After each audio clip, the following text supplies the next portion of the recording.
सबैजनालाई जय मसीह। आज पनि म तपाईहरुको लागि एउटा छोटो इन्करेज लिएर आएको छु। र इन्करेज चाहिँ के हो भने परमप्रभु चाहिँ रिसाउन कम र उहाँको कम्प्यासन, उहाँको लभ चाहिँ धेरै छ।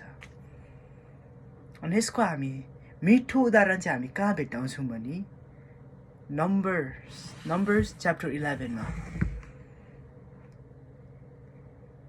यहाँ के भएको छ भने मोसालाई चाहिँ इजरायलीहरूले गनगन गरिरहेछ क्या। उनीहरूले भनिरहेछ हामीलाई चाहिँ मासु देऊ, हामी मासु खानु छ, हामीलाई चाहिँ त्यो प्याज, त्यो लसुनहरूको चाहिँ हामीलाई सम्झना आइरहेछ। उनीहरूले त्यही भनेको छ। र मोसा होपलेस भएर परमप्रभुको घर जान्छ र परमप्रभुलाई भन्छ, प्रभु म के गरौँ? अनि त्योभन्दा अगाडि मोसा जानुभन्दा अगाडि चाहिँ परमप्रभु चाहिँ रिसाउनु भएको थियो क्या। उहाँ चाहिँ रिसले भरिरहनु भएको थियो क्या, रिसले एङ्गरले भरिरहनु भएको थियो। अनि मोसा जान्छ, प्रभु म के गरौँ? के म यिनीहरूको आमा हो र? के यिनीहरूको म आमा बाउ हो र? यिनीहरूलाई बोकेर म मासु ल्याइदिनु? के म यिनीहरूको आमा बाउ र? यिनीहरूलाई बोकेर त्यो दुध अनि मह बग्ने देशमा पुर्याउनु? मिठो कुरा यहाँ हेर्नु यता। तपाईँले इमेजिन गर्नु सक्नुहुन्छ होला, यहाँ परमप्रभु हुनुहुन्छ, यहाँ मोसा छ। अनि परमप्रभुलाई भन्छ, प्रभु म के गरौँ? आफ्नो हृदयलाई टेयर गरेर भन्छ क्या, आफ्नो हृदयलाई च्यातेर भन्छ, प्रभु म के गरौँ? म के गरौँ? परमप्रभुको मिठो कुरा चाहिँ के लाग्यो भने नि मलाई, मिठो कुरा चाहिँ के लाग्यो भने, मोसा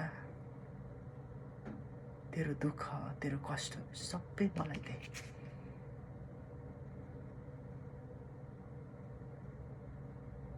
र म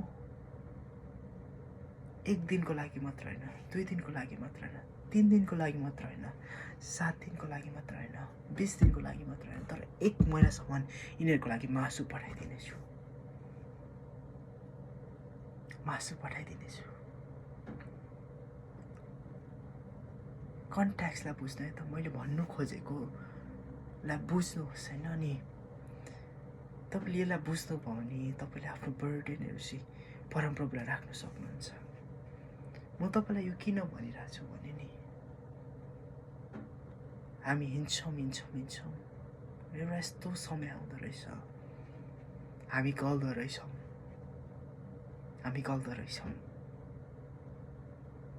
अनि हामी गल्दाखेरि चाहिँ हामीलाई के लाग्छ भने हामी होपलेस छौँ। परमप्रभुको उपस्थिति छैन। परमप्रभु कहाँ हुनुहुन्छ? तपाईँ फुल्ली ट्राई गरिरहनु भएको छ, तपाईँ प्रार्थना गर्नुहुन्छ, डिभोसन गर्नुहुन्छ, बाइबल पढ्नुहुन्छ, तर परमप्रभु माइलेस टाढो भएको हामीलाई थाहा हुन्छ। परमप्रभुको हामी आवाज सुन्नु छोडिदिन्छौँ, उहाँको उपस्थिति, प्रेजेन्सलाई थाहा गर्न छोडिदिन्छौँ।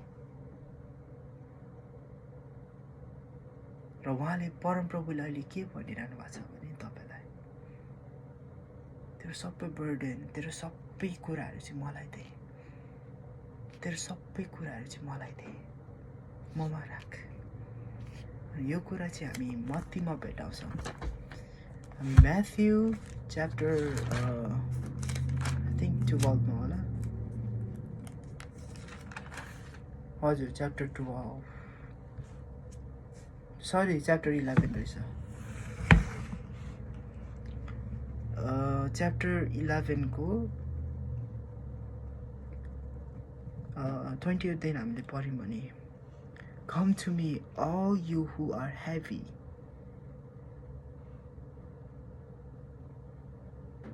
and burdened, and I will give you rest. Take my yoke upon you and learn from me, for I am gentle and humble in heart, and you will find rest for your soul. हाम्रो आत्मा चाहिँ हिँड्दा हिँड्दा त्यही गल्दो रहेछ क्या, अनि हामी चाहिँ रेस्ट गर्न सिक्नुपर्छ।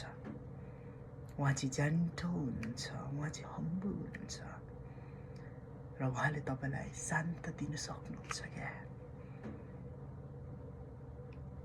पिताकोमा फर्किनुहोस्, उहाँको प्रेममा फर्किनुहोस्, उहाँको प्रेममा फर्किनुहोस्। Give up नहान्नुहोस्, हिँडिरहनुहोस्। तपाईँले परमप्रभुलाई भेट्टाउनुहुन्छ एक दिन न एक दिन। त्यो तपाईँ मात्र होइन, त्यो चाहिँ मेरो पनि चाहना हो। म नि परमप्रभुलाई भेट्टाउन चाहन्छु, मरेपछि होइन तर संसारमा जिउँदै गर्दाखेरि म परमप्रभुलाई देख्न चाहन्छु। मेरो यो आँखाले, मेरो यो कानले पिताको आवाजलाई सुन्न चाहन्छु, येशू क्रिस्टको आवाजलाई सुन्न चाहन्छु। गिभ अप नहान्नुहोस्, बढिरहनुहोस्, तपाईँले सक्नुहुन्छ। फेरि पनि सबैजनालाई जय मसीह।